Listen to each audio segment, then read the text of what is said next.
But I really don't have any regrets. I really don't. I've lived exactly how I've wanted to. I've tried my hardest every single time. I didn't win the matches that maybe I should have always won, but I really gave it my all. So that for me is enough.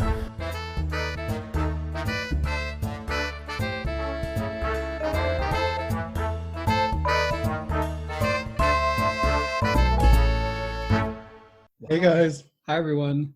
You're so punctual.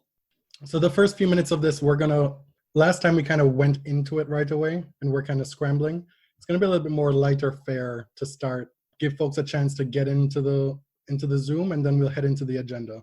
Mostly the meat of the agenda will be having to do with one Mr. Dominic Thiem. Not only. I mean, not only, but like we haven't covered that at all on the show. There's going to be a game later on that we will play. We're not going to burden you with that this time. It's kind of like in the vein of a newlywed game. I was big on game shows growing up. I was watching the Game Show Network all the time. And so we have 10 categories that we're each going to guess what the other person's answer is. If that's interesting to you at all. I don't know. It's a little self-indulgent, but hopefully it'll be fun. This is how the prepping for this stuff goes. Like I put stuff on the agenda and then he goes, is anybody going to give a shit about that? Like literally every single thing that we add. First off, y'all watched Naomi today with Stefanos? Yes, Kill Bill is an old movie I discovered today. I was in college when Kill Bill came out, so it made me feel really upset. I loved Steph. I was actually like taking notes, writing down the name of Kill Bill so he could remember to watch it. I'm shocked that he hasn't seen it. Feel free to use the chat a lot while you're in the meeting. For now, if you want, you can unmute yourself and talk with us. We'll let you know when we're getting into like the more serious stuff, and then we'll mute the room. Yeah, not to be rude or anything. Is Serena still on live? She was doing like her home shopping network thing starting at 5, I think. Venus has that stuff on lock. Like her lives are so professional. She's got an assistant feeding her questions. It's amazing. She's so like, this is obviously her future career if she wants it.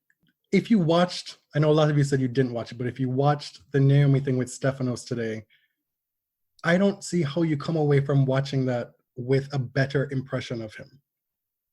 Like he came off as such a dick. Like, okay. At every turn. I personally am not going to go that far. I felt like it was awkward. I'm not going to say he was a dick, a D.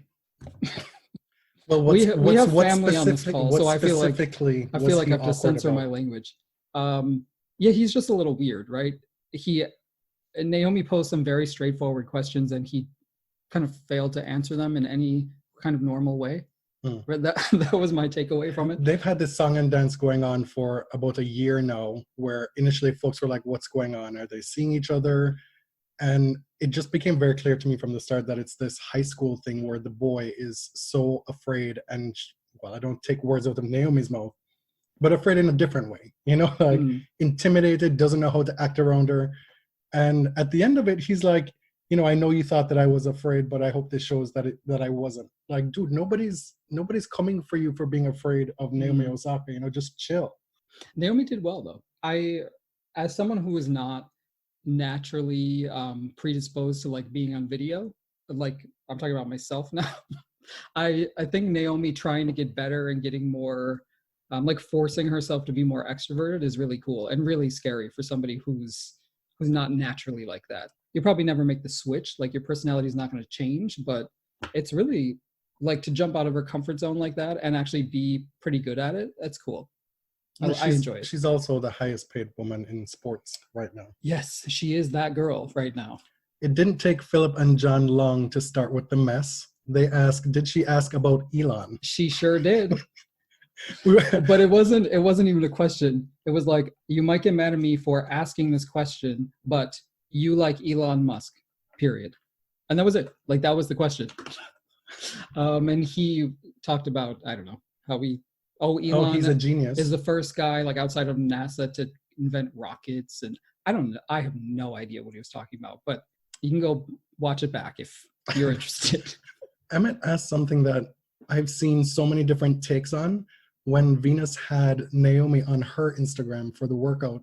He says, I'm happily surprised at the banter between Venus and Naomi, whereas a lot of folks were like, that was painful AF to watch. Oh, but like if you know Naomi, you know that this is a huge improvement. Yeah, I think You it know? speaks to more Venus being unprepared for that situation. Oh, okay. As I was when I interviewed Naomi one-on-one like Yeah. a few years ago. It's actually a harrowing experience if you're not prepared, because everything that you think about what an interview will be and how you prepare yourself is completely out the door. There are no rules. Yeah. Well, she's really funny, but in an unconventional way, like a very awkward way. The Kyrgios Andy Murray mess happened. Never heard of it. Yeah, I don't. You're gonna have to do better than that. I tried to avoid it because Nick, like, oh my God, Nick is just so in need of attention, right? Even when he's right, you want to disagree with him. He was very right to our minds about the Dominic Thiem stuff. Yeah. But in other ways, he's totally out of pocket. You have to take the full package with Nick. You have to, because like there's so much principle and there's so much good with him. And then there's also a whole lot of mess. Like sometimes he can't get out of his own way, right? Or you could just not take him at all. Well, that's totally valid as well. He tried to make the argument that Andy was a better player than Novak, which was interesting. That was more like, I know who you think the GOAT is, but let's talk about me for a moment. Because it was like, oh, Andy was better at returning my serve. Therefore, he's a better player. Emmett says Nick is out of control, admitting he sleeps with his fans weekly. What? And Steph wants to know, what? He said that? And that is actually true. That is true. He said that. Wait, it is? Yeah, because he just broke up with, I think, Kanskaya, or she broke up with him. And he said that when he's not with a girlfriend, which he seems to be like perpetually in need of a girlfriend, he sleeps with fans on a weekly basis. You know, this is a sex positive show. So if it's if it's consensual and it's fun, safe, sure, go for it. All right, y'all, you want to get started? Okay.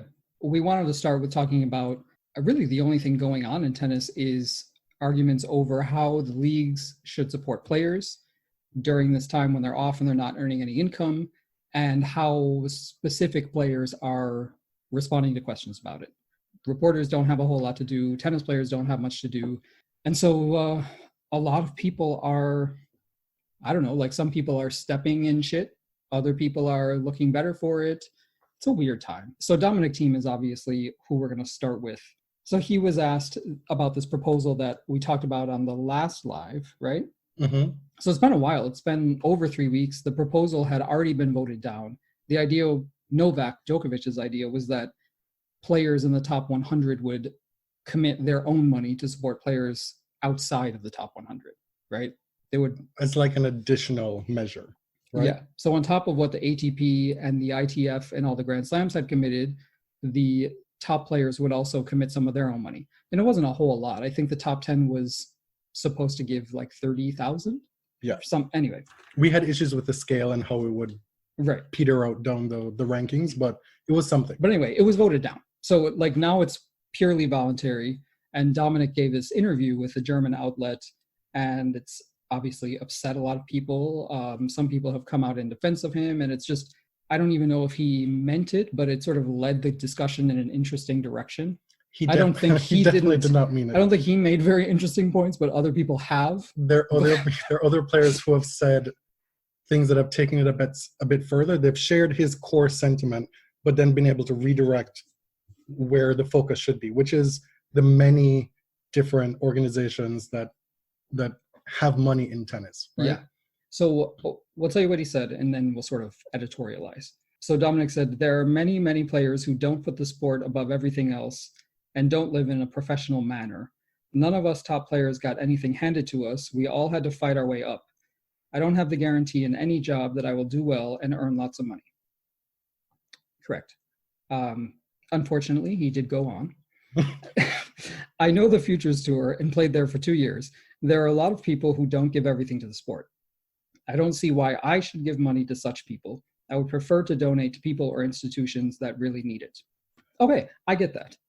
Are there people who are more in need? Definitely. I don't think it's mutually exclusive though. Like you have a lot of money. If you wanted to, you could direct some of that money to ITF level players.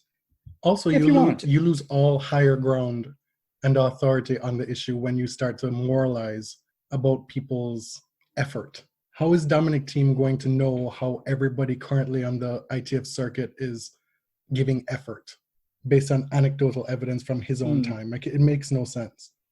Yeah. So what I don't love is this idea that there are sort of people in need who are worthy and people in need who are not worthy of your help. And who gets to decide that? You know, Dominic Thiem, because he has a lot of money, gets to decide that. You can give money to whomever you like, but this idea was to give it generally. You've created this mythical like welfare queen of the ITF, which is an offensive term, and I apologize for that. But it's like the same ethos, right? It's this myth of you earning everything that you've gotten, which is right, where that you know, the people who work hard excel and the people who don't. And that if you don't excel, it's because of your own personal failure and not being able to make the most of your situation or give the best effort, which is why Ines Ibbou's video was so brilliant, frankly, because it put into such great perspective all the different obstacles that players who come from countries and federations that are not as privileged, all the obstacles that they have to go through. And the thing that she pointed out that stuck most with me as an immigrant, as somebody who's had to travel on a visa most of my life, the day I got my Canadian passport is one of the happiest days of my life. Knowing that I'd never have to pull over at the US-Canadian border again every 6 months to go get another stamp, get your knowing that I done. could pretty much go anywhere in the world. She has to budget with whatever limited resources she has to be able to apply and pay the application fee for visas to every single country that she wants to go to. I guarantee you the majority of European players, American players haven't the slightest clue about what that experience is like. Bless her, because like I would be irate. I'd be carrying that chip on my shoulder everywhere I go and letting everybody know about it. Right. Like, you know, the hassle and pain of applying for a visa for one country or two countries. You know, if she wants to travel, you have to plan months in ahead, pay all this money that you don't really have, and hope that you get approved for a visa. You have to play the game when you go to show up for these visa interviews. They can be the simplest exercise, answer a couple questions, and depending on whoever you get, it's approved right away. Sometimes it can take forever. Sometimes you wonder if there's political things at play with Speta last year, waiting on her visa. I'll tell this anecdote of a friend of mine. For those of you who don't know, I was born and grew up and lived in Jamaica till I was 18. And so a bunch of my friends who went to school overseas went through the process of getting the US student visa while in Jamaica, right? So we were familiar with the US consulate in Jamaica. My friend who had to get his visa renewed was in line at the visa office, and the guy in front of him went up to one of the officers and they said, "What's the purpose of your visit?" And he said, well, you know, I'm just going up to get some laptops and come back and sell them. No. That's not how you do it. Honesty is not always the best policy. But back to this video. So Ines Ibbou's video, I don't know who produced this. If it was her. You know, the kids these days, they're like, talented technologically in ways that we can only dream of. It was so well done. Even if you think the content was bad, like the actual production was really, really good.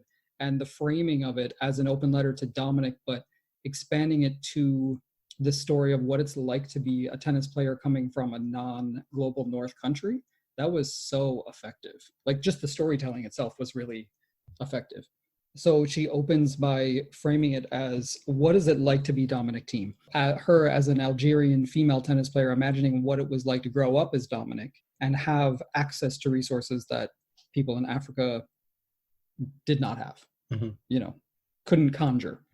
She said, like you, I reached the heights of the ITF juniors ranking, not bad for an African. If I was part of your magical world back then, I probably would have drawn the attention of many sponsors and the federation would have taken care of me. And then she goes on to list Adidas, Nike, Prince, Head, all these tennis sponsoring companies that, according to her, do not exist in Algiers. Yeah, or they're just not coming there looking for tennis players to sponsor, right? Her point was, if she were Austrian or German and had achieved what she did as a junior at 14 years old, gaining her first WTA ranking points at 14 years old, she would have had sponsors coming to her. And so her path to then be inferior at this stage in her life, and her path to then being not worthy of somebody like Dominic Thiem's money is hindered. But like in general, the video was addressed to Dominic, but it wasn't really about Dominic, right? I think it was smart because we probably wouldn't have listened otherwise. Mm-hmm. Nobody would have heard this, right? Like, she found an extremely newsworthy thing to talk about, address it to a famous tennis player who stepped a foot wrong that week, and it went viral. Think about Shapatova when she first brought this to light, right? A lot of folks were like, who is she? She's ranked, 300? Why should anybody care? That's the grain that Ibbou is pushing against. But she has to find a way to cut through all that noise of people not wanting to even listen to her to then get people's attention. And in that way, it was incredibly effective. So, like, going back to Dominic, I don't think he's necessarily wrong. I don't feel strongly that top players should be pledging their own money to support other players. It's that the leagues should be set up to support that regardless, right? Like, there's a problem with tennis ownership and where the money goes. The sponsors are the ones who can afford to do these things. We expect the ATP and the WTA to do it, but they don't exactly have a ton of cash on hand, especially when there's not tournaments going on. Like, most of their cash comes from tournament revenue. You have a sponsor like Rolex or BNP Paribas who run these tournaments, who have a whole shitload of money, but if they don't run a tournament, they're not like handing out cash. Or Wimbledon, who was able to recoup all their potential losses from this year based on their insurance. They have more money in the bank than a lot of other tennis entities to help people. Yeah. So to your point, I agree that the onus shouldn't fall on the tennis player. Is it something that's nice for them to do that could build goodwill with their fellow players? They behave as if they've never been in a situation where you're walking down the street and like kids are selling lemonade, or you're at school and there's a bake sale. You didn't bake the cake, or somebody who didn't bake the cake might benefit from the cake sale. But people do this all the time. You make decisions all the time to help people out that don't necessarily benefit you, or it might help people in ways that you weren't able to receive help. This idea that kids these days shouldn't have their student loans forgiven, because when I was in school back in 1963 and it cost $3,000 for 4 years, I didn't have any help. As much as people want to make this a black and white issue as to what people should or shouldn't be expected to do with their money, there's comfort in existing in the gray of it all. And I feel like a lot of people who don't have money or didn't come from money are able to exist in that space more easily and not feel kind of pompous about it. Yes, so what if I don't have that much money now? Am I really going to miss that $50? Well, the thing is, for a lot of these guys, they're so rich that $30,000 is like buying a lemonade. Or less than $50, yeah. Right. Yeah, I don't want to make judgments about who Dominic Thiem is, because we don't know him. I've never spoken to him personally. It's more about like what his statements represented. To me, like when players are fighting amongst themselves, the ownership can rest easy. Like, that's what they want, right? You see it. We've worked in restaurants and retail, and the boss wants you to fight with each other, scratch and claw for minimum wage amongst each other. They don't want the fight to go upward. Right? Bitch, you have my shift that I had last week? Right. Like, I'm going to punch you out. So like you see conflicts on people who are really fighting for the same thing. But like Dominic Thiem is, the way I saw it, making judgments about his fellow players, the workers. Why not make judgments about how the sport is organized? I mean, it's a much more difficult question and it's not comfortable. But if you're at the top, I guess you're not really heartbroken about how the finances are organized, because you've made a lot of money, like you've benefited from this. We also had a lot of players who said similar things or the same thing as Dominic Thiem without the moralizing. And we even had Luca Pui, who did moralize, but then said, I'm not going to generalize. And if they ask me to give money, I'm going to give money. Right. We had John Millman, who said, yeah, I do not agree with this. But really what this highlights is the system is broken. From the start of the open era, which is something that we're we've been doing a lot of research on many different projects. And so we've come across this info a lot.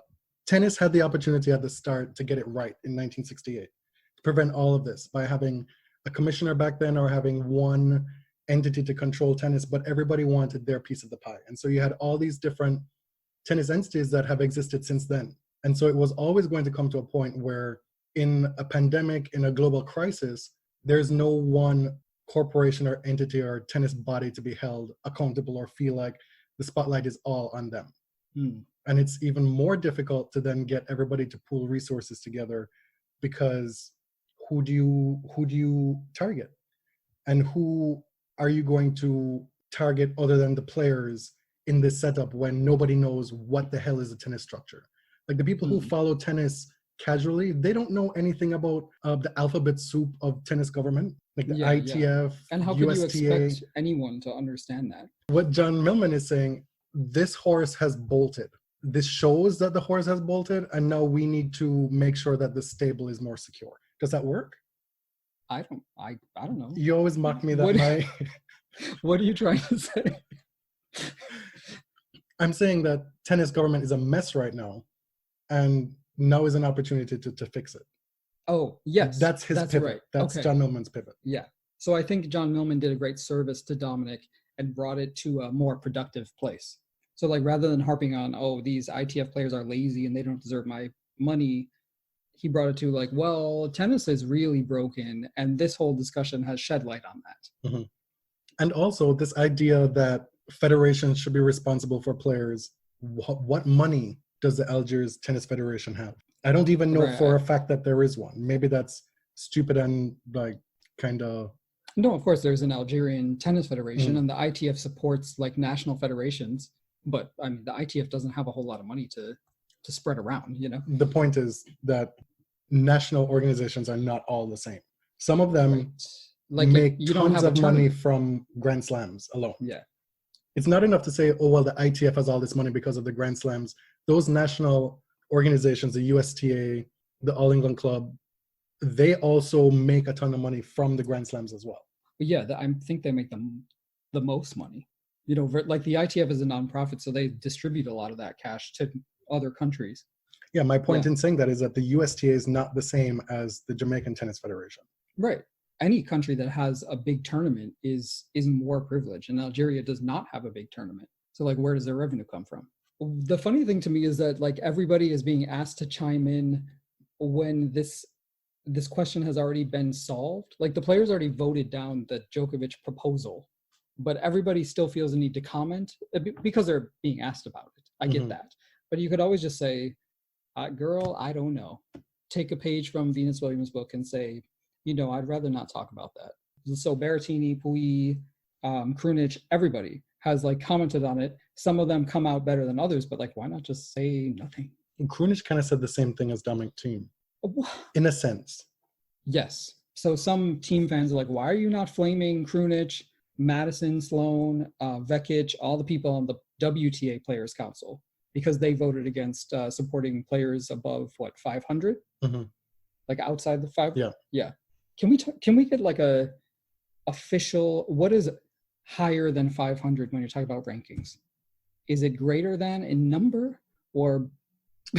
I think folks know what we're talking about here. This is a technicality that serves no purpose. No, I read an entire article that said rankings higher than 500, and I had no idea what that meant. Meaning that if you are ranked above, if you're 501 and above. Okay, I'm done. Let's just leave it there. I'm not very smart.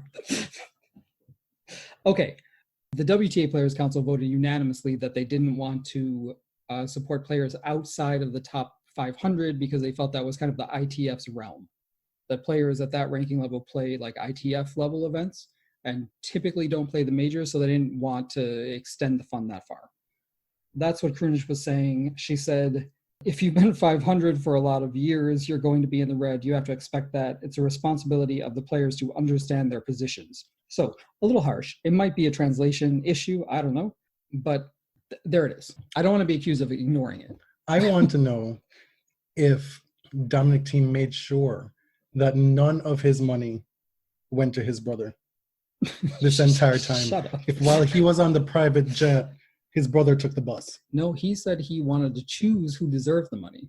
Mhm. So presumably his Choose brother who was deserves it. deserving Yeah. of the money. Yes. And if you are deserving of the money because you are blood, is that not nepotism? Is that not giving somebody a leg up over somebody else who may deserve it more? I don't know. I think you're asking for trouble right now. So where are we now?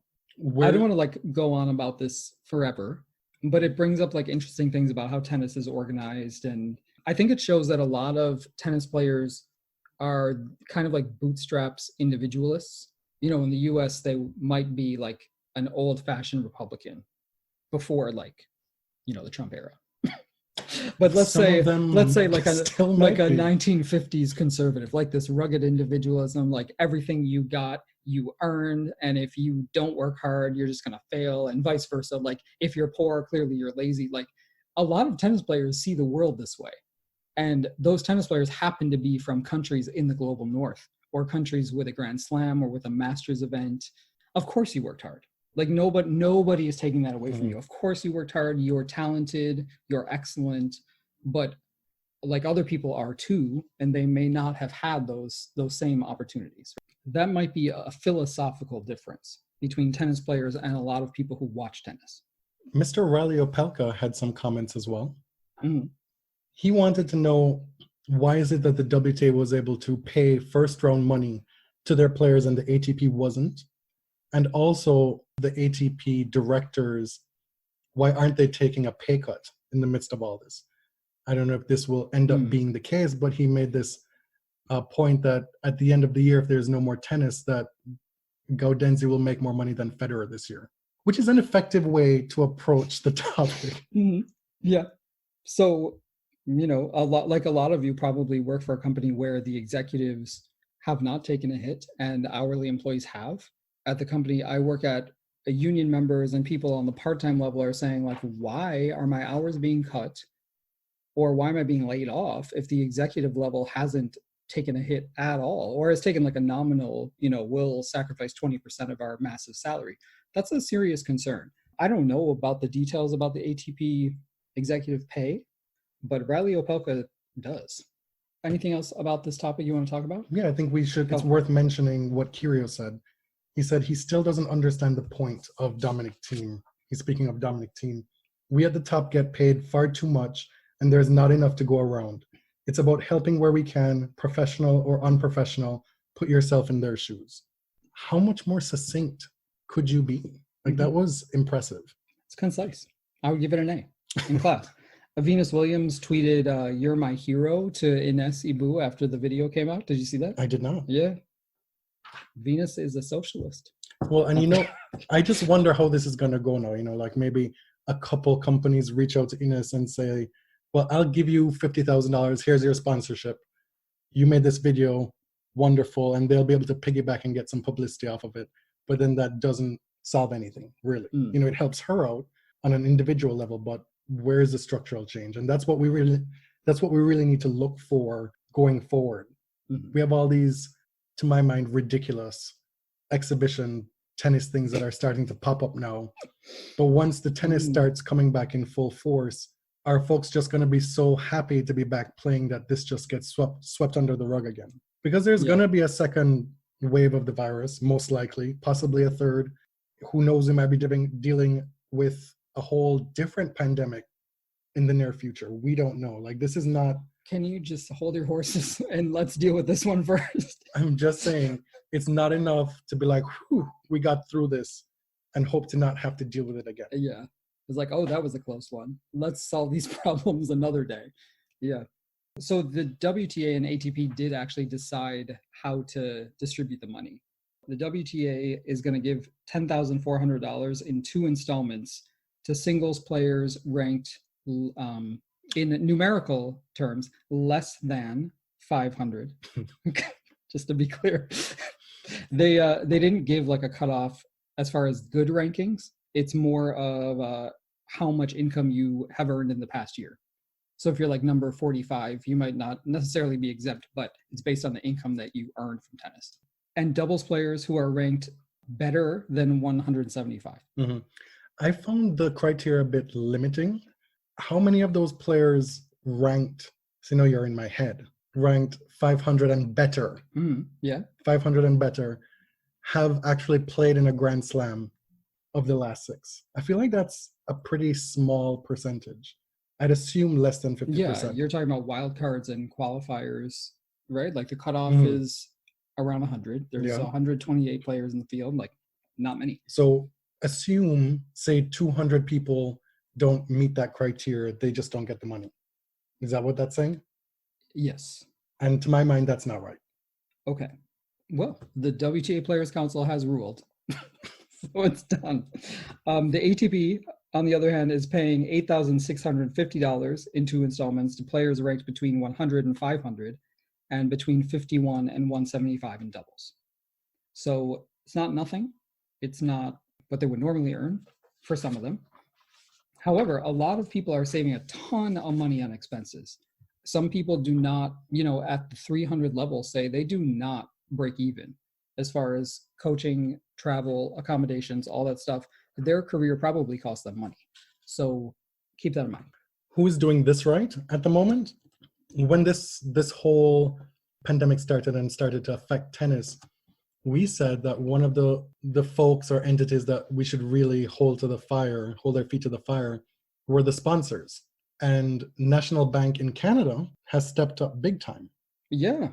Title sponsor of the Rogers Cup in Montreal, they have put forth this plan whereby they're offering between 10,000 and 20,000 to 23 players ranked between 100 and 750 in singles and between 25 and 100 in doubles.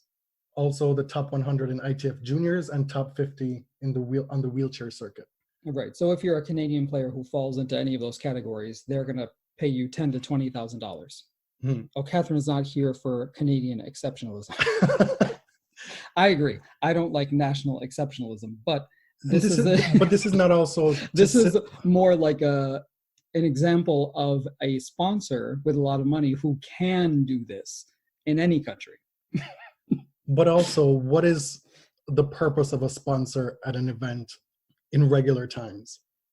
To make as much money and expose their brand as much as they can. So presumably a company like National Bank, who's been a sponsor of the Rogers Cup for such a long time, they've established these relationships within the Canadian community in Montreal, and they've benefited from it.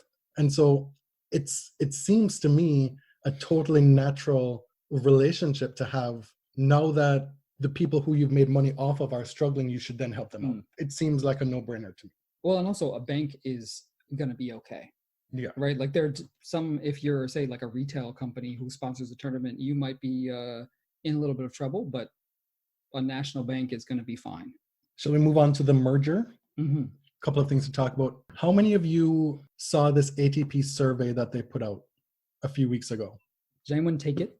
It was about 43 questions, and they wanted to get an idea of how tennis is being consumed. What are your preferences as a consumer? They want to know how you spend your money, essentially. And one of the questions that I found kind of surprising was an open-ended one about what would make you watch tennis more? What would make you support the ATP more, or something like that? And they gave you an opportunity outside of just answering A, B, or C to let them know what you thought. So I would encourage you all, the link is still active, to go and check it out. Lots of talk and ideas about this ATP WTA merger.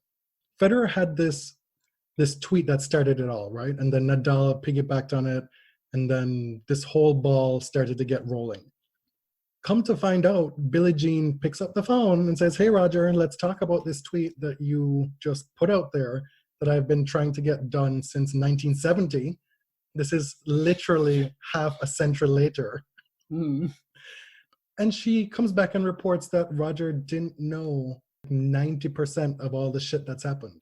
And so to my mind, and why I now am of the position that I seriously do not trust any of these men, because they're putting these ideas out there without having done any research. I mean, this stuff is so simple to find out.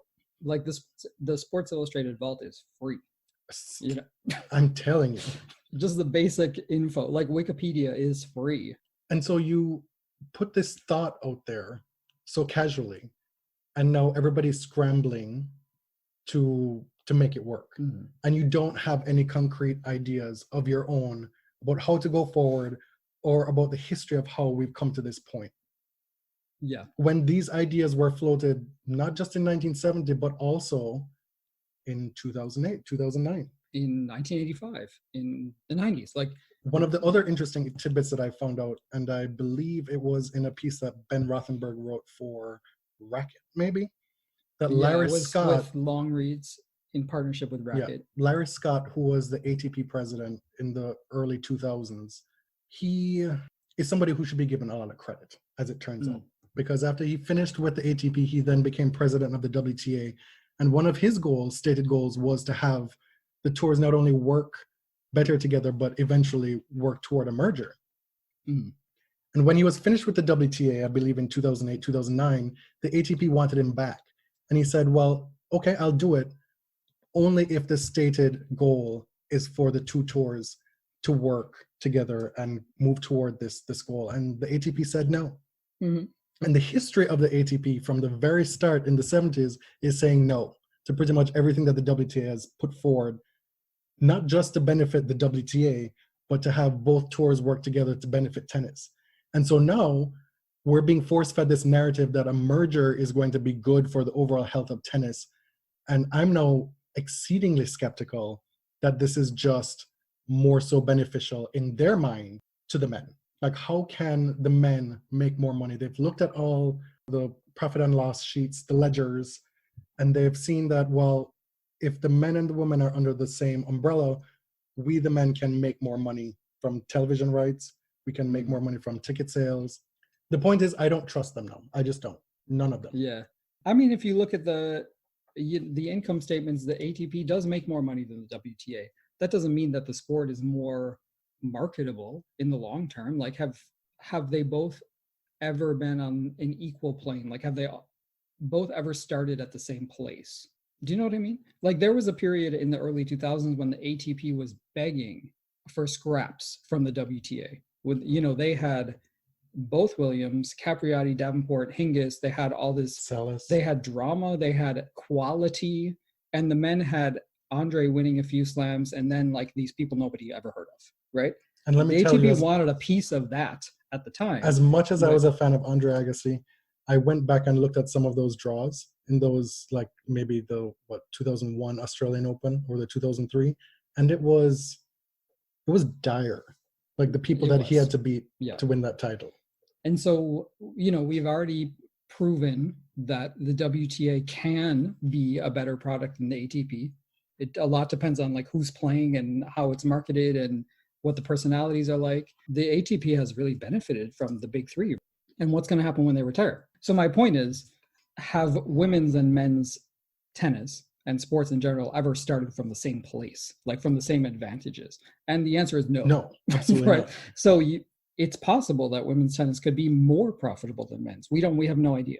And the big thing undercutting that is the fact that not just men, but society in general come to the table, come to the discussion with this idea, this belief that men are better than women at sport, point blank, across the board, whichever sport you take it. And that's something that happens from a very young age. I firmly believe that in order to really get men and women on somewhat equal footing in professional sport, you have to completely upend youth sport as well. You have to completely upend the way that we raise our kids. Yeah. I mean, for me, I'd rather watch Elaine Thompson than Justin Gatlin. Mm-hmm. He's faster. He's stronger. By some metrics, he's a better athlete, but by other metrics, he's not. All the arguments that you hear against equal prize money in tennis right now were the exact same arguments verbatim being made in 1970, 1974. Some of your heroes that we now lionize, Arthur Ashe, was a complete piece of shit when it came to equity and paying the woman equally. I'm being serious. Like some of the stuff that I've read about him in the last couple of days with respect to the women agitating for more prize money at Wimbledon in 1975, 1976, just atrocious. and you can maybe Mm. cast it aside as being a product of the day, but we have made little to no progress in the 40 years since, because it's the same tired, trite arguments, and it's the same arguments that are being made as counter arguments as well, and they haven't been able to penetrate the discourse at all. Oh man, John Newcomb said that the girls were overpaid. When it was still not equal pay, like in the mid 70s, and the women were threatening to boycott Wimbledon in 1977, and John Newcomb was like, go right ahead, because you are already overpaid. We're not paying you anything more. Like, oh my lord. We've got an update on Tiago Zajbuch. Yes. Wow. That Brazilian Portuguese on point. So Tiago, he was kind of on this huge tear. He was announcing himself. He was getting toward the top 100.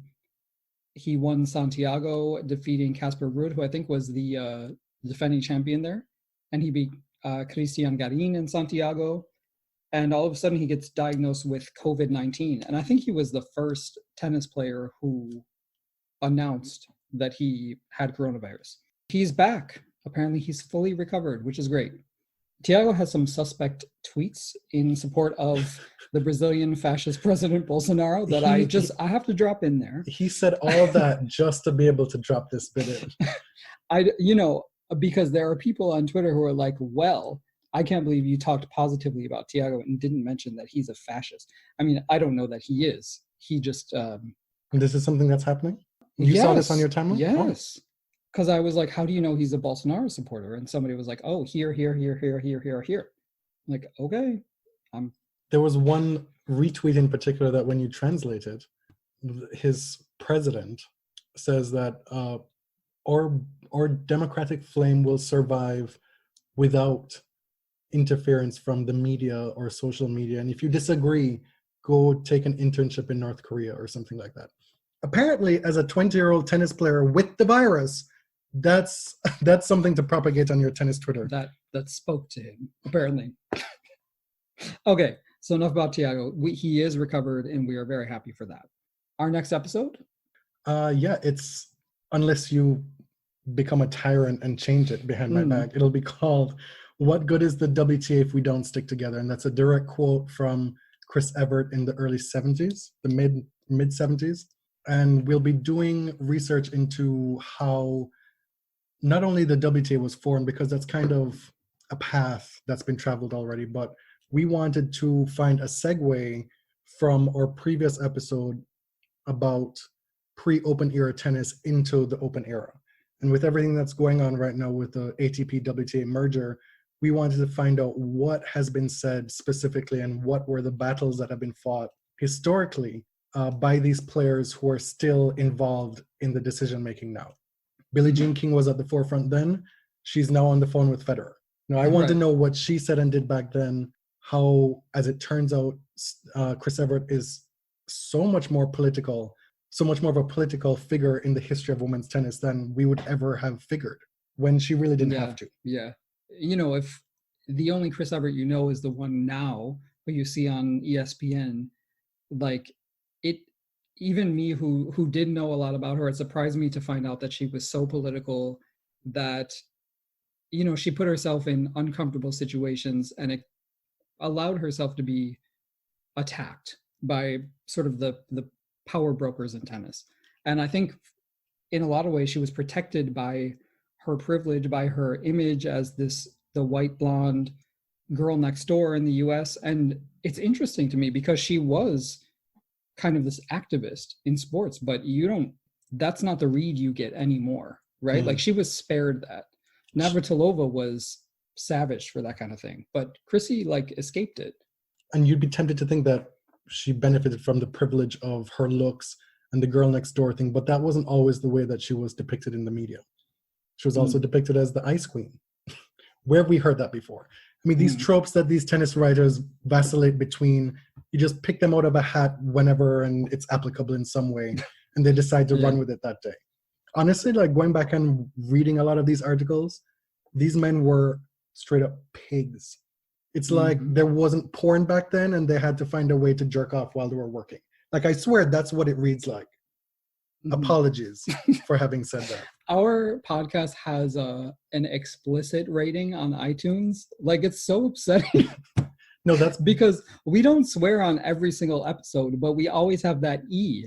So that I put that either. Oh. It's by design. I don't want to misrepresent the show. Because as someone whose parents did not allow them to buy explicit content CDs in the 1990s, I would be missing out on all that stuff.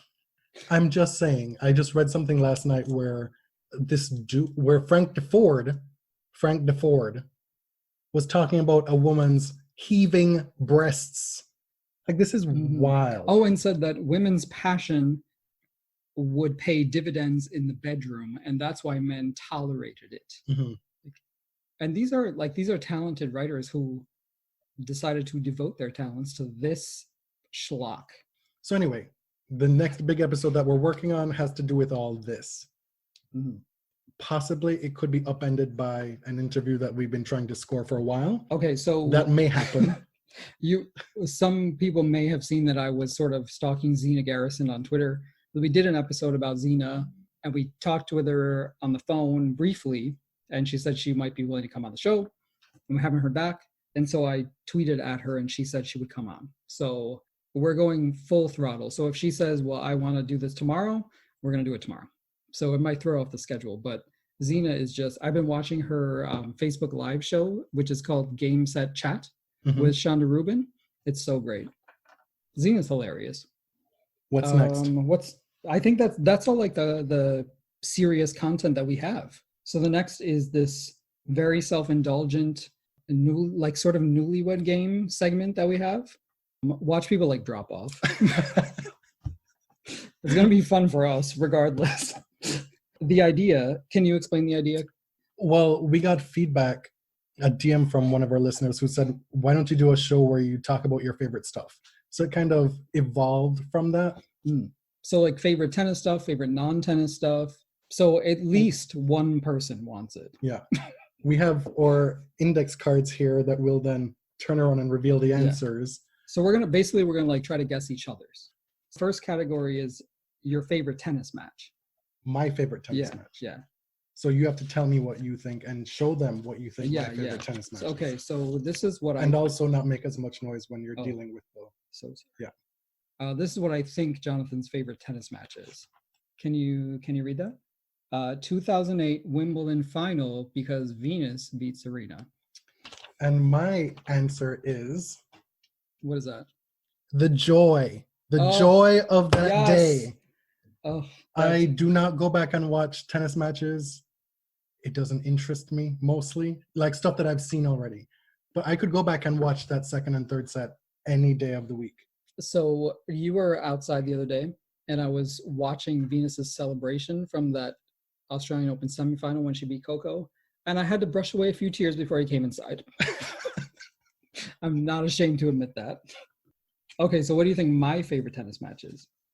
Your favorite tennis match is the 2010 Australian Open final. Oh, I mean, that's a good one. That's not it. That's not it. You might be surprised to know.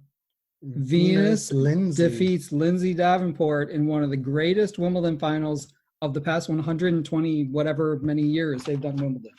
I just assumed that the pettiness would jump out and that the starting point would be either Enna or Sharapova. That's what I went with. Well, I mean, my other one is the 2007 Australian Open women's final, where Serena allowed the number one player in the world one game. You remember that? Okay. Favorite fast food. So this is not tennis. No. Clearly. Oh, you go first. So I have to give yours? Yeah. What does that say? Burger King. Burger King? Wow. He knows me so well. Whopper with cheese. No pickles. And it becomes a really dicey situation based on how he knows that Burger King and if they use sweet pickles or not. Okay, so can I tell you a story? I was really embarrassed to tell the people in the drive-thru like my special requests because I'm not a Chad, I'm not a Karen. I don't like tomatoes and I don't like onions. So I was like, it's too much. It's too much to say all those things, right? So I said no tomatoes. And I got onions, left them on the counter. My dog ate them and got very, very sick. So fuck my drag. What's my favorite fast food? I'm very confident about this one. KFC Jamaica only. I appreciate you reaching into the vault for that one. Not regular KFC. It has to be Jamaican KFC. It's right? been half my life since I've had it, so it wasn't at the forefront of my mind. Okay. But it's very basic, and it's Wendy's. It's fine. Wendy's original chicken fried sandwich, can't beat it. Yep, with their square ass burgers. Okay, your favorite non-tennis athlete. Mm-hmm.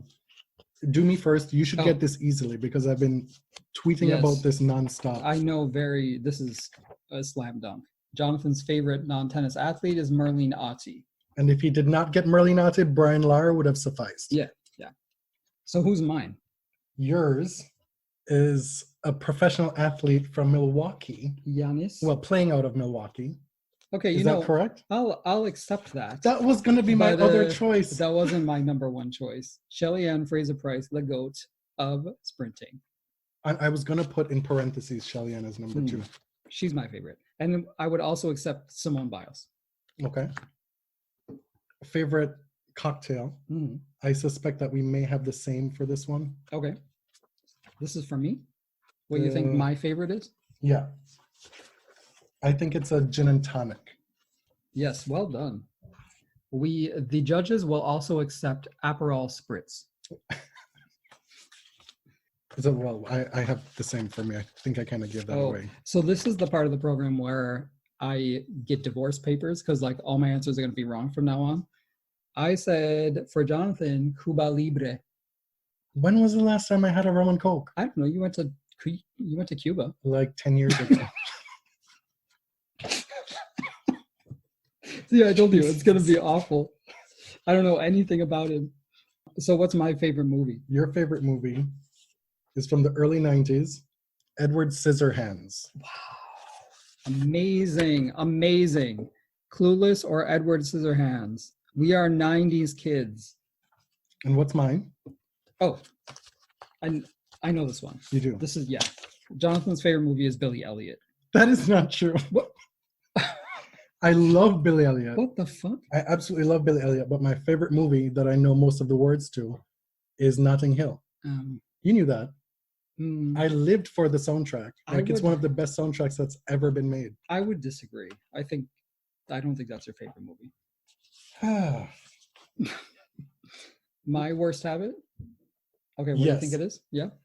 So tell me what you think it is. And it's probably right. There are a lot of bad habits. Okay. James's worst habit is messing with my stove while I'm cooking.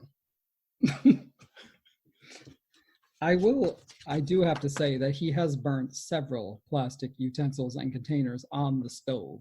The thing that he does now that most pisses me off is when I'm cooking, sometimes, for those of you who are, experienced in the kitchen, you need to take it off the burner and put it on a burner that's not being used because you have to do something with it. And then you just leave it on for like a minute and then it's at the correct temperature that you need it again. Every single time he turns off my burner. Oh, okay. Well, I thought my worst habit was complaining. That's way too general. It is it's a bad habit. There are very many specific things that are problems. Okay, so this is Jonathan's worst habit. He's mean in the morning and also most of the afternoon. That is because he wakes up late. So like it goes on for a while. That is true. And so now I get to embarrass myself by putting this out there when I didn't need to. Biting fingernails. Disgusting. Disgusting. Also a bad habit. So this one, I didn't know what it meant, but you wanted to talk about, so what's your favorite age that you have been, right? So like basically what was the best year of your life? Not necessarily. Oh, okay. I mean, it's just your best age in your mind's eye. Oh, then, okay, my answer would be different. Anyway, so what do you think mine is? I'm going to say yours is, and the folks now know how old you are. So you're saying this is like the best version of myself right now? No. It was before the fucking lockdown.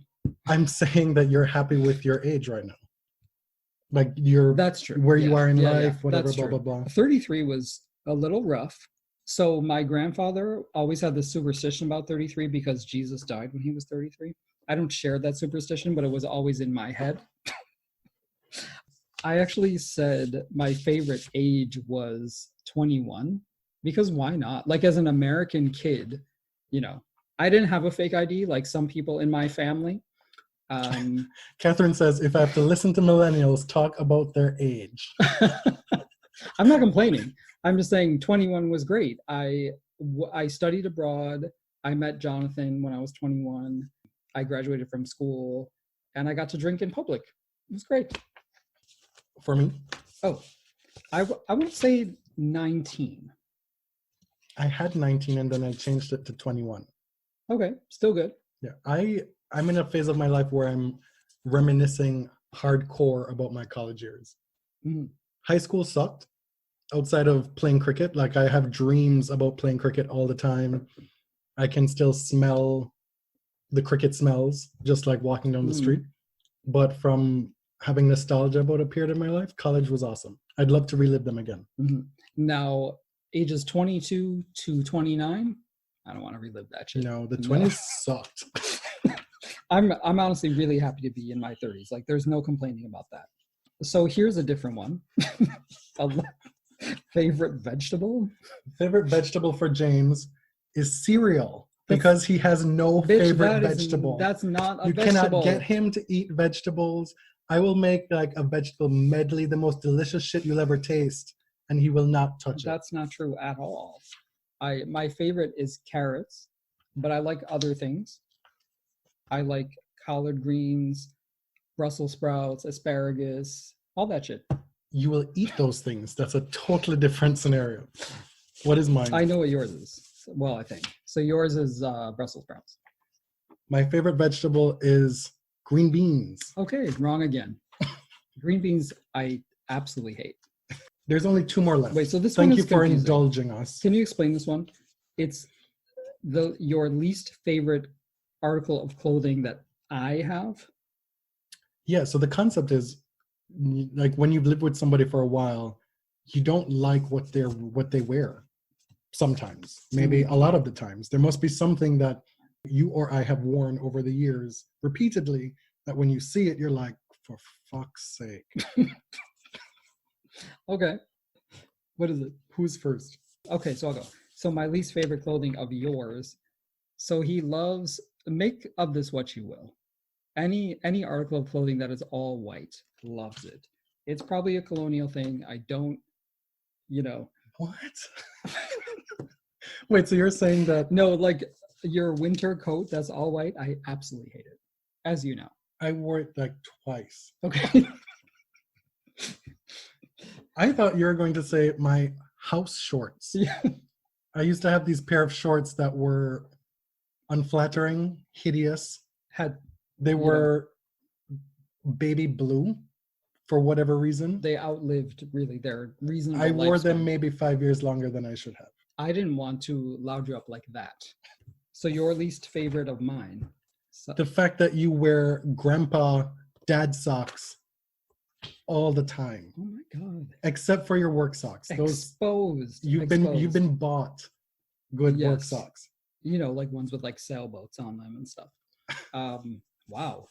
I was gonna say the elastic headband that I won for free at the Rogers Cup like 3 years ago, which I frequently wear, which you should put it looks on like now. this. Put it on now. And my hair is getting longer. This is what it looks like. That would have been in the running. Yeah, it's in the running.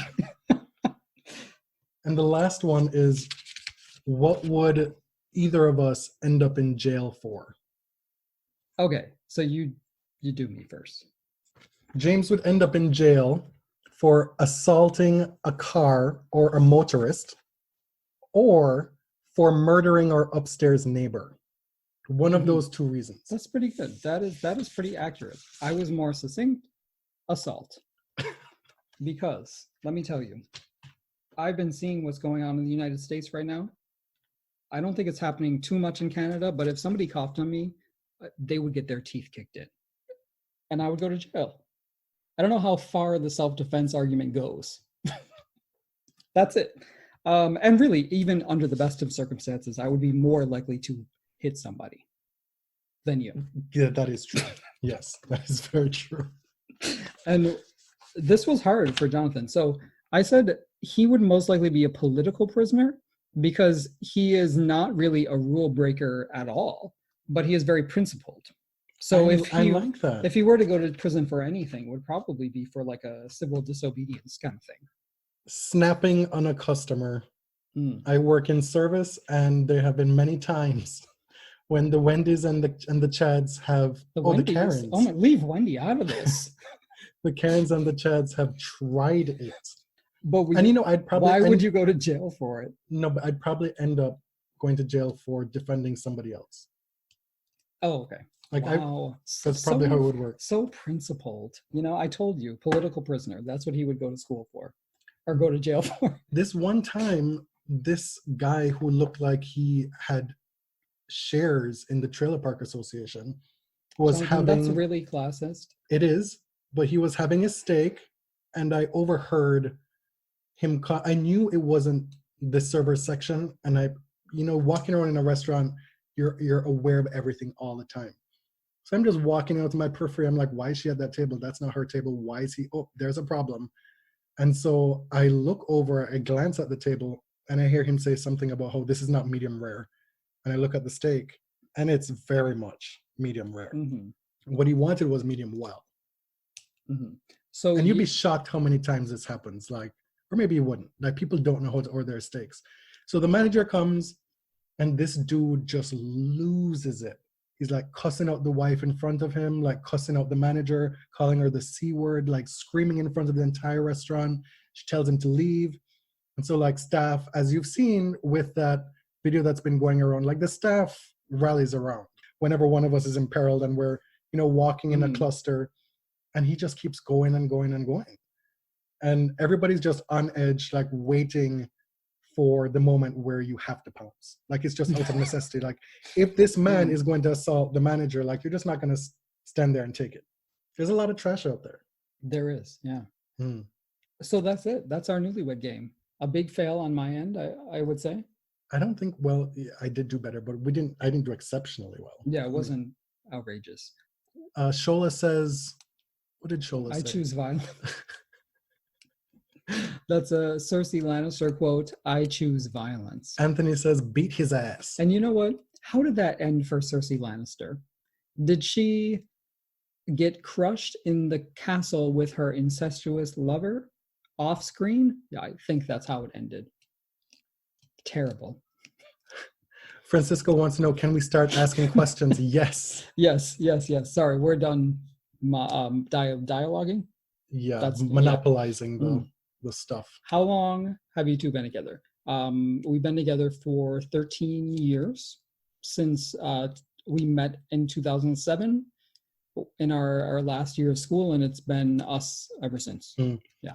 I actually spent a lot of time thinking about that favorite age question and went through all the different ages. And the reason why 2008 was disqualified was it was our first year of living together, and that was the most difficult living together. So, okay, guys. So we got together in 2007. So after school, I lived in Rochester, New York. Jonathan moved back to the Toronto area. So we're in different countries. And we met up a few times. And then we figured out a way to go to school together in Canada. So I got a visa and immigrated to Canada.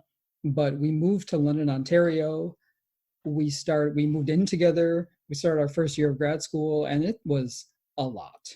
Mm-hmm. So 2008 some of it was great, some of it was very rocky, but we're here. Another one, what is your favorite ATP match? Oh, that's a good question. I would say I spend less time thinking about that. This should probably be obvious, but I love the 2008 Wimbledon final, both men's and women's. But on the men's side, the classic, the supposed greatest match of all time, Rafa versus Roger. What else? I mean, honestly, do you guys take these classic matches and watch them from start to finish? I know some people do. I don't really watch old tennis matches. Emmett does, yes. Anthony sometimes. What's a match that you haven't seen that you wish you had? I wish I had seen Borg and McEnroe at Wimbledon, like the classic match. I think I've watched the tiebreaker, but that's it. Cree says highlights only. Totally feel you on that one. I wonder why Catherine likes the 05 Australian Open semifinal. Now that's one I would watch over and over. I would personally I would watch that, 99 to 05 WTA, like those classics. I would watch those over and over again. Definitely. I saw somebody retweet highlights of, it was a Martina Hingis Monica Seles match from 2000, and it had a heart, co-tweeted with a heart, like, oh well, maybe this is something I haven't seen, I'll go watch it. And it was just kind of rude. Oh, it was a 6-love first set, 7-5 in the second, done in an hour. mm-hmm. Like, why? Like this is unnecessary, especially in the pandemic, to be putting this out there. This is not Ms. Zellis's best work. Right? I will say, I find it difficult to watch matches where the person I didn't want to win won, right? So I wouldn't go back and watch a match that Martina Hingis won or Justine Henin, like the 2003 French Open semi between Serena and Justine. I would never watch again. That was painful. Like, listen, all these matches that they're putting on of Venus right now, almost all of them she lost. Why would I watch that? I have no desire to watch that. Like, play Venus Petra 2017 US Open. Don't play Venus Sloane. That Venus Clijsters match?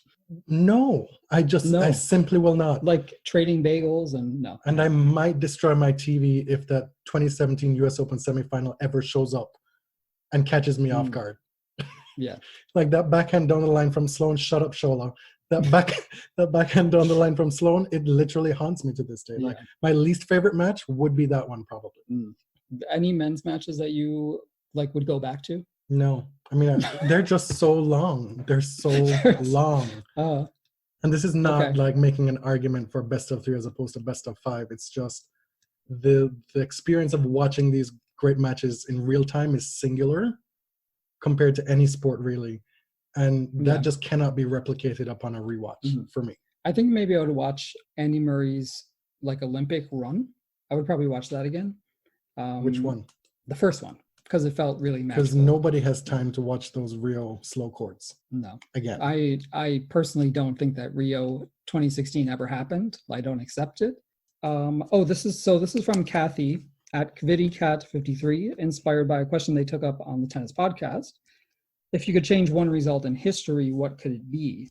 So she guessed well that, she knew the result that I would change, and most Serena fans would change, is the 2015 US Open semifinals, which I don't like talking about. Sure, that is definitely one. However, so I have two that I would really, really like to change. So the first, and I don't count Monica. I know a lot of people have said the stabbing in 93. I don't count that because that was singularly awful. But as far as matches that didn't go our way, 2017 Wimbledon final, Muguruza defeating Venus Williams, that was absolutely crushing. And we had, my mom was visiting that weekend, so you had to kind of suffer through that match and just get on with it, right?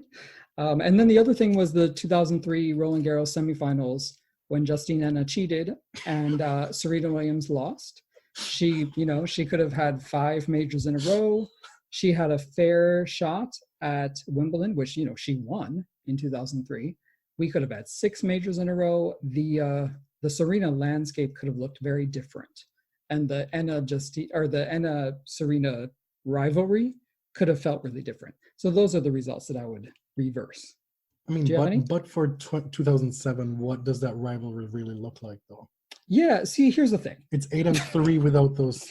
So it's 8-6 Serena, but Serena, subpar Serena, lost to Justine 3 times in majors in 2007. And I'm not those were legitimate results. They happened, whatever, but it does definitely change the tenor of their rivalry a lot. I'm trying to give credit where it's due. Are you? That's not what that was. Oh, really? No. Okay. I'm just saying, if those 3 major matches happened in 2012, it would have ended very differently. To go back to a previous question, I would absolutely change the 2017 Australian Open men's final. The which one? Which one? Australian Open men's final in 2017. Oh yeah. I also Mm. I would change the 2014 Australian Open final. Basically, fuck the Australian Open. Like, so many bad memories for me at the Australian Open. 2014, because I think it would be interesting to see how Rafa and Stan's careers would have been different had that result not happened. Maybe Stan would have won that match regardless if Rafa wasn't hampered. Right. You know? And that's very possible. You know, that Stan would have won. And you've seen his performance in majors against big three people. Yeah, but right? assuming that Rafa won that match, how would their careers look like now? Anthony asks, what's your favorite wine? My favorite wine is something red that doesn't cost a lot. Yeah. My favorite wine is the same, but $15 or less. Doesn't matter the size. Well, 750 milliliters or above. Yeah. Does Prosecco count? Yeah, you like Prosecco. Okay, I like Prosecco. I like reds, and I put an ice cube in them, so really don't ask me, you know. Are there more questions? Oh, so Darren, who's on this call, asked, do you think the tour should wait until a vaccine is available before resuming? And should the tour require proof of immunization? So this is a hard question. We've seen like sort of casual exhibition style tennis come back. Like in June, they're having this event in Charleston with Vika, with Bianca Andreescu, who presumably has to travel from the Toronto area, from Canada to the US. The first time we saw that, we're like, the border has been closed and that closure has just been extended to June 21st, and this event is June 23rd. What is going on? Yeah. And then Christopher Clary tweets out today that professional athletes, and he's assuming that tennis athletes, well, that's a bit redundant, but tennis players will be exempt. And so they'll be able to travel. Which makes sense. I mean, he was basically saying, like, you civilian losers in Canada, like, you can travel, but tennis athletes can. So anyway, you see, like, the resumption of some kind of exhibitions happening in Charleston. Novak just announced one in the Adriatic, like in the Balkan area. He's going to be doing stuff with, I don't remember, Dominic and Grigor Dimitrov, I think. They're going to be touring. They're also not ruling out spectators, which is wild. So, like, they're not currently selling tickets, but they're not ruling out the possibility of selling tickets to spectators. So tennis players need to be active, clearly. They also, some of them, like, need the attention. But they want to be playing. They probably don't feel their whole selves if they're not training or playing, right? This is so much of their identity, which I get. So does the tour start back if there's no vaccine? I have no idea. Like, I don't know that it can start in earnest, or you can start holding Grand Slams unless you can guarantee that players from all countries who are eligible can attend. And I think the only way you can do that to assure safety for not only the players, but for the people who work at the tournaments, is that there is either like way more rigorous treatment or there's a vaccine. It's tough. Like American players would not be able to travel overseas. They can say they want to hold the US Open in Indian Wells or New York or wherever, but like if American players have to travel elsewhere, that's not going to happen. And any decision to reopen tennis in a meaningful way would require decisions being made so far in advance, not knowing what the COVID situation will look like when those events actually happen. It's such a risky proposition, and who's going to insure these events?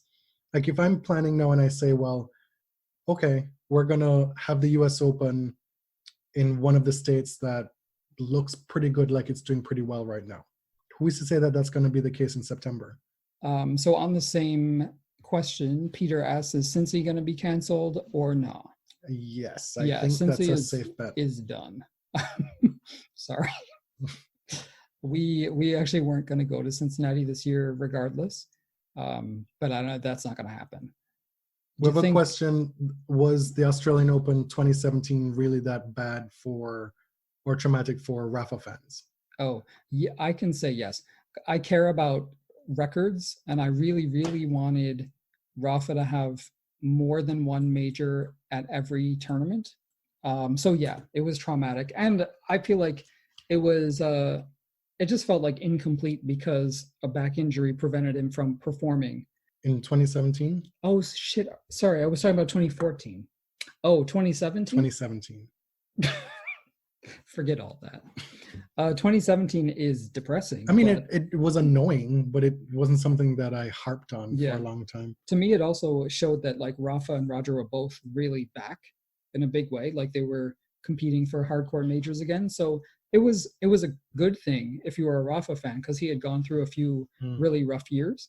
So it sucked in the moment, but it's not something that I like think about. I remember that slam being one of the most bizarre slams I'd ever seen. You had Venus and Serena in the final, and then Federer and Nadal. And I came away wondering like how much of it was actually real. How much of this was a real resurgence from Venus that we'll see going forward. Turns out she had a great year. How much of this is Federer back to form, Nadal even back to form on hard courts playing that way in Australia? I didn't believe it. And so the part that made me annoyed was I thought that this was possibly Nadal's last real chance to win in Australia at a tournament that was frankly pissing me off for many years. Yeah. Also, and the fact that he had the 3-1 lead in the fifth set, it was annoying. It's not the most annoying loss he's ever had for me as a fan, but yeah. I mean, also if Novak doesn't reach the final in Australia, it seems like a huge opportunity for anyone who gets there. So in that sense, yes, it was disappointing. But to me, like I have a sort of a different view. It was an announcement that Rafa was back, really. And, and Roger was back. Oh, but Darren had like a follow-up question that I thought was interesting. He said, what are your thoughts about the tour starting back, say like in smaller geographical areas, like by continent or by sub-region? And then once a vaccine became available, does the tour start back, you know, in its normal iteration? And that's something to think about. Like if there are countries who are ready to open up a little bit more than North America or Western Europe, do you have kind of a modified tour, like with no fans, with distancing, with all that? I don't think we're ready now.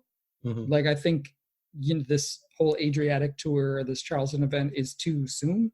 But say in November, if you have this, it's almost like a practice run, right? What happens if one or two of these players who are doing these exhibitions contract the virus? That's going to throw a complete wrench in all of this. Yeah. It's just so infectious. Like it takes so little to spread this thing. I don't know if there's a solution until there's a surefire vaccine. I don't know. We're not epidemiologists. Like we just want people to be careful. I see that like a lot of US states are opening up now. Toronto, like now that the weather is better, you see more people are outside, and we both have sort of been erring on the side of extreme caution. So I don't know. I think most people are just trying to figure out what's the right and the safest thing to do right now. How long does it take you to edit one podcast show? The last episode we did, which was probably our longest episode, the pop culture one, it took forever. Now that we're both at home, we can split up the editing duties a lot more easily. I would say for the length of a show, it takes 2.5 times that in hours to do the full editing for it to be ready. Yeah. So if it's a 2-hour show, it'll take a little over 4 hours for it to be ready. Plus, you know, we write like the timestamps, the episode description, all that, like that takes longer. But I know that if you're a real sound engineer and you care a lot about the sound, it takes, you know, you could do like 2 minutes of audio in a half hour. We're not like that. Steph says, I think just call it a season. And are you talking about us? No, I agree. Like the tennis season. I think what are we waiting for? You know, a lot of folks are resigned to that, but I can understand that these tournaments are trying to hold out hope for recouping some money. Well, are they actually thinking about the liability aspect of it? God, I hope so, because they're going to get sued. Because I'd imagine that'd be a pretty big factor to have me not want to host a tournament. Meanwhile, the US Open is just out here saying it's going to happen. Yeah, it's going to happen in Indian Wells. I don't know. Over under on the French Open actually happening from Philip and John. It's not going to happen in any city in any month of 2020. I don't think it's going to happen. That's just my personal opinion. Cree says, let's say the tour resumes. I don't want Serena playing. She's high risk, let alone Venus. Yeah, I agree. I mean, Serena plays like 8 to 10 tournaments per year as it is, but with the blood clots, the embolisms, like that scares me to death. And the fact that Isha let out that sort of semi-secret that Serena was not training all the time because of the embolism problem, right? That was recent in like one of the Serena Zoom calls. Like that scares me a lot. So Serena should just stay at home. If the only option is to play in unsafe circumstances. Well, we know that they're going to be guinea pigs, not the Williams sisters, but yeah, some tennis players have volunteered as tribute to get back on tour in some way and see what will happen. And I'm fascinated by what's going to happen with this Charleston event. Yeah, I guess, I don't know. I just don't really need it. I know some fans are really going crazy about the lack of tennis, and a lot of players are getting really stir crazy, but I don't want to see live tennis. Like I just don't really care that much. I just want everyone to be fine. So Susan, Charleston it's going to be WTA players. Yeah. So and it's headlined by Kenin and Andreescu. And Vika Azarenka. It's going to be at the end of June, I think. June 23rd. Yes. Yeah. I think this might be it. I think that's it. We're only going to take up 97 minutes of your time today. Thank you so much, everyone, for coming. I know this is your Saturday night. Some places you may actually have something to do on Saturday. And we don't. And the weather is nice today in a lot of places. Thank you so much for coming. Till next time. I didn't say that on the last TBS Live. Till next time. Yeah. Thank you. Thank you very much.